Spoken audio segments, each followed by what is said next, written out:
There's another scene in the great movie, The Matrix, that I think could give us some spiritual fodder to grow in our faith and hope and charity.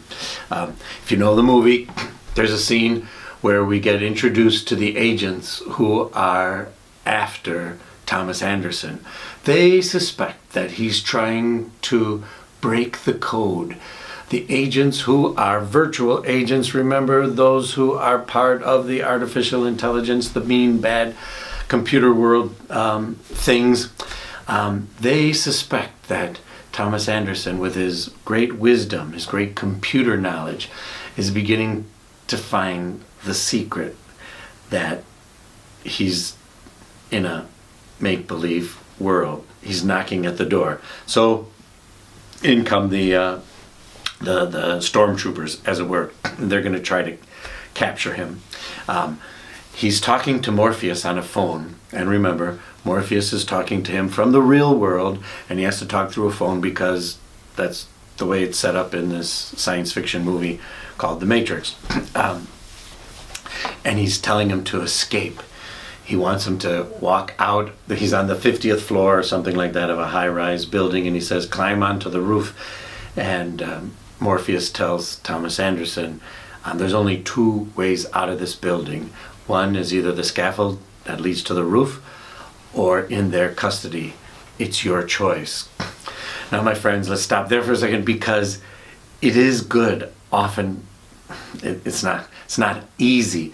It's not pleasant, but it's good when we find ourselves often at a fork in the road. You go left, you go right. You say yes, you say no. You take this job, you don't take this job. You marry this girl, you don't marry her. You go into the seminary to check it out, or you don't.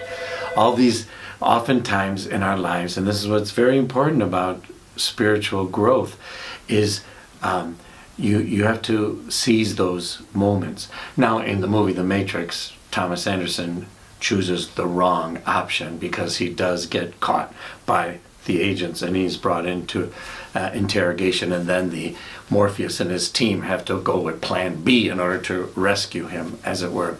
So, but that's part of the story, and that's part of the fun of this movie. But remember, we shouldn't be really always afraid of the yes or no. I think we live in a time, I know, in my life, we often are seeking the third option. We don't like the one or the other option, and we want another option. Now, sometimes God does provide that, but my friends, pray about that in your life. You probably have something like that in your heart, in your mind right now. Is it left? Is it right? Is it up? Is it down? Is it yes or no?